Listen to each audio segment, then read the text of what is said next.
सीधा सादा, क्योंकि हम ही हैं असली।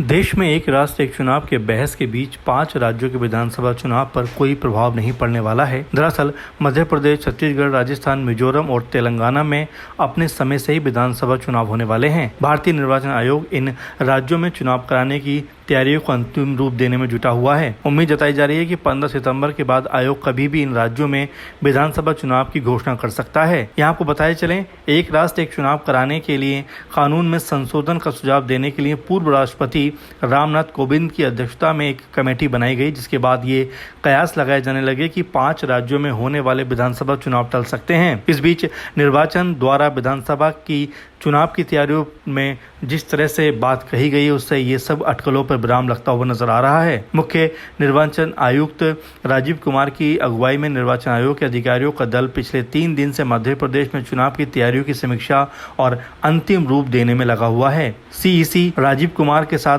चुनाव आयुक्त अनूप चंद्र पांडे और अरुण गोयल भी रहे। इससे पहले भारतीय निर्वाचन आयोग की टीम मिजोरम, छत्तीसगढ़ जाकर चुनाव की तैयारियों की समीक्षा बैठक करने और इसे अंतिम रूप देने का निर्देश दे चुकी है। सूत्रों की माने तो मुख्य निर्वाचन आयुक्त राजीव कुमार की अगुवाई में निर्वाचन आयोग अगले सप्ताह राजस्थान और तेलंगाना का भी दौरा करेगा। फिलहाल इस तरह से अब ये लग रहा है कि जो चुनाव टाले जाने के कयास थे वो कहीं ना कहीं पूरी तरह से जो उनके कयासबाजी थी वो फिलहाल कहीं भी असल रूप में नज़र नहीं आ रही हैं, क्योंकि जिस तरह से निर्वाचन आयोग की तरफ से कहा गया है कि चुनाव अपने तय समय पर होंगे, उससे अब ये लगभग तय हो गया है कि जिस तरह से एक राष्ट्र एक चुनाव की बात कही जा रही तो ये कहा जा रहा था कि इसके मद्देनजर इन चुनावों को टाला जाएगा, ऐसा फिलहाल होता हुआ नजर नहीं आ रहा है। सीधा साधा न्यूज़ रूम की रिपोर्ट।